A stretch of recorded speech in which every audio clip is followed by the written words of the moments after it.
सेना लेकर आ रहा है वो तपस्वी, यह तो हमारे भोजन हुआ करते हैं। जिते सुरासुरा ते सब नाही नरा बानरा के ही लेखे वाही। यही तो बताना चाहता था सरकार कि जो बानर भालुओं की सेना आ रही है उनको हम सदैव अपना आहार बनाते रहे हैं, और वो तपस्वी क्या जाने पता नहीं क्या जान करके यह सेना लेकर आ रहा है? मेरी तो कुछ समझ में नहीं आ रहा है। तुम्हारी समझ में कुछ नहीं आ रहा? वही तो कह रहा हूँ कि ये बानर भालू आएंगे और हमारी सेना के जितने भी वीर हैं सब उनको खा जाएंगे, भोजन बन जाएंगे। वही तो, ये भोजन का ग्रास बन जाएंगे। हाँ। उसे मालूम नहीं है, वो नादान है, इसलिए वो नादारी कर रहा है। राजसेवक महाराज,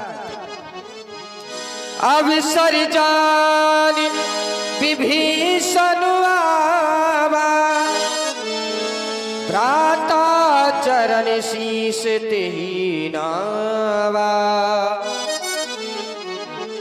पुनि सिरुनाई बैठ निज आसन, बोला बचन पाए अनुशासन। भ्राता श्री के चरणों में अनुज विभीषण का प्रणाम स्वीकार हो। भ्रात विभीषण तुम्हारा सदैव मंगलमय हो। इस समय आप बहुत ही हमारे युद्ध की मंत्रणा चल रही थी, इसी समय आपने पधार कर बहुत ही अच्छा कार्य किया। इसलिए राजसेवक हमारे भ्रात विभीषण को आसन दिया जाए, ये हमारे राज सिंहासन की मर्यादा है।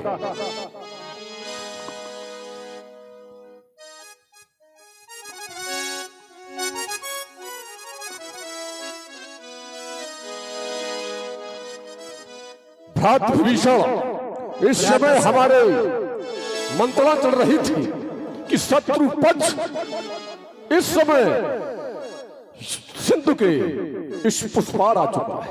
इस पार नहीं विभीषण, उस पार आ चुका है।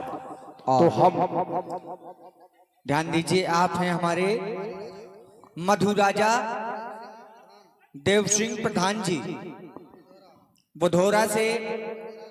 रवि राजपूत जी आप कनौरा से हैं, और 50 रुपए हमारे बबलू पहाड़िया से आपकी ओर से 50 पश मुद्राएं, और हमारे मधु राजा की तरफ से 101 पश मुद्राएं। बहुत बहुत साधुवाद है, धन्यवाद है। तो भ्रात विभीषण, इसी मंत्रणा में आपका पदार्पण हो चुका है। हम जानना चाहते हैं कि आपके विचार क्या है। आप अपने विचार इस राजसभा में उपस्थित की जाए कि आपके विचार क्या है, हम जानना चाहते हैं। अवश्य महाराज। महाराज आप पूछ रहे हैं कि शत्रु सिंधु के समीप इस पार आ चुका है, उस पार आ चुका है, और लंका को घेरने का प्रयास कर रहा है। सभा में आपने सभी मंत्रियों का मत पूछा, और सभा के अंतर्गत मंत्रियों के पद पर एक मंत्री के पद पर मैं भी पदस्थ हूं। आपने मेरा भी विचार पूछा, आप मुझसे पूछ रहे हैं, तो मैं अपना विचार आपके समक्ष अवश्य प्रस्तुत करूंगा। जो कृपाल पूछे मोहि बाता, मति अनुरूप कहूं हित ताता। आपने मेरा विचार पूछा है, तो मैं अपने मति के अनुसार आपके हित की ही बात करूंगा। जो आपन चाहो कल्याणा, अगर आप अपना कल्याण चाहते हैं, जो आपन चाहो कल्याणा, अगर आप अपना कल्याण चाहते हैं कि इस लंका का भी कल्याण हो, और इस सारी राक्षसी सेना का भी कल्याण हो, तो मैं आपसे केवल एक ही निवेदन करूंगा। सो परिनार लीलार गुसाई, तजऊ चौथ की चंद्र में कीनाई। आप दूसरे की पत्नी को इस तरीके से त्याग दें जिस प्रकार चौथ के चंद्रमा को देखना वर्जित बताया गया है।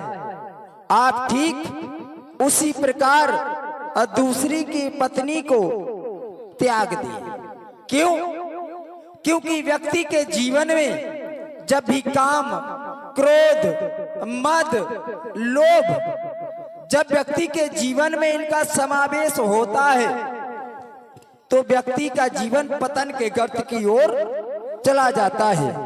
हमारे शास्त्रों में बताया गया, काम, क्रोध, मद, लोभ सब नाथ नरक के पंथ, ये सब कुछ नरक के पंथ है। सब पर हरि रघुवीरई भजऊ भजई जही संत।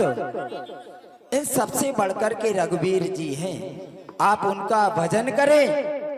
जिनको ये संत जन, जिनका नित्य प्रतिदिन भजन किया करते हैं, आप उनका भजन करें।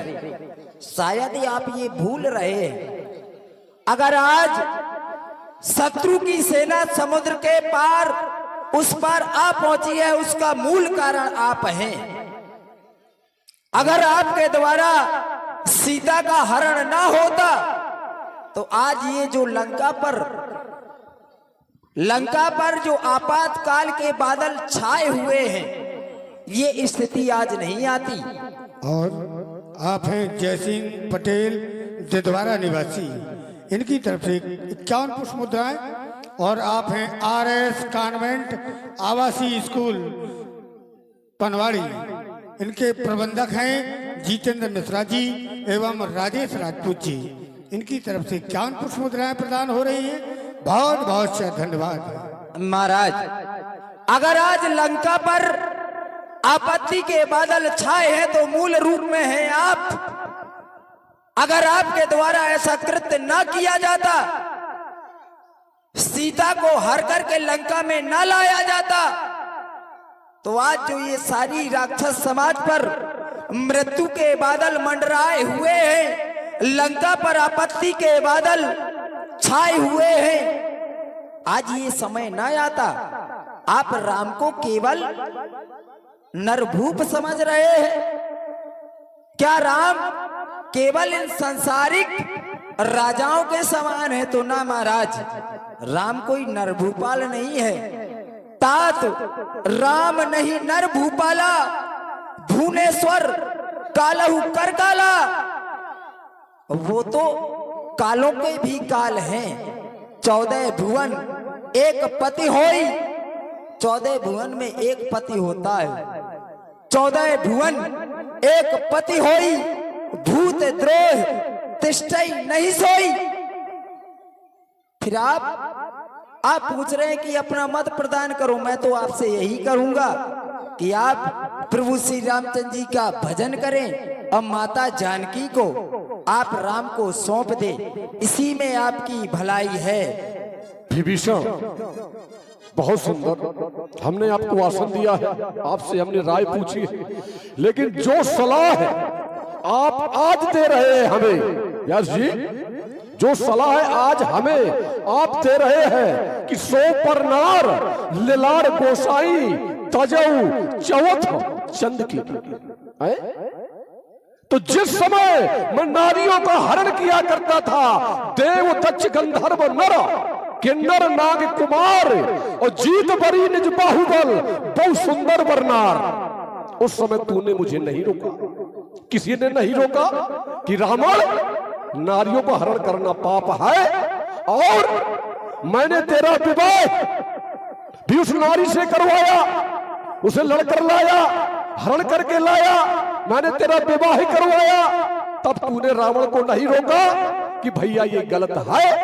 और आज जब मैं सीता को हरण करके लंका में लाया तो आप मुझे सलाह दे रहे हैं कि तात राम नहीं नर भूपाला है?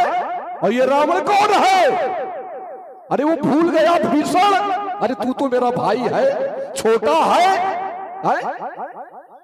मेरी बहन सूर्पनखा का अपमान हुआ, अरे अपमान का प्रतिशोध लिया, और मैंने तुझसे सलाह मांगी है कि शत्रु पक्ष की सेना समुद्र के उस पार आ चुकी है, तुम्हारी सलाह क्या है? तो तुमने कहा कि सीता को वापस कर दो और राम की शरण में चले जाओ। चलिए, आपके वक्तव्यों को सुना, आपने बड़ी ही अपनी बात में गंभीरता प्रकट की। आप कह रहे हैं कि विभीषण, तुमने आज तक मुझे नहीं रोका जब तक मैं दूसरी नारियों का हरण करके लाया। आज तक तुमने ऐसी कोई सलाह नहीं दी। हाँ, नहीं दी। क्यों? क्योंकि हम लोग हैं राक्षस, निशाचर, बाढ़े बहुखल चोर जुआरा, जे लंपट परदन परतारा, दूसरे की पत्नी को हरण करना ये हमारा धर्म है। अन्याय को जन्म देना ये हम लोगों का धर्म है। लेकिन विचार किया है क्या सीता इन सांसारिक नारियों की भांति है? ना, सीता इन सांसारिक नारियों की भांति नहीं है जिसको आप हरण करके लाए। सीता है क्या? क्या इससे पहले कभी किसी नारी का पृथ्वी से जन्म हुआ है? नहीं हुआ है। सीता का जन्म पृथ्वी से हुआ है। सीता है अलौकिक। और आज तक आपने जितनी भी नारियों का हरण किया, यद्यपि आपने मेरा विवाह किया,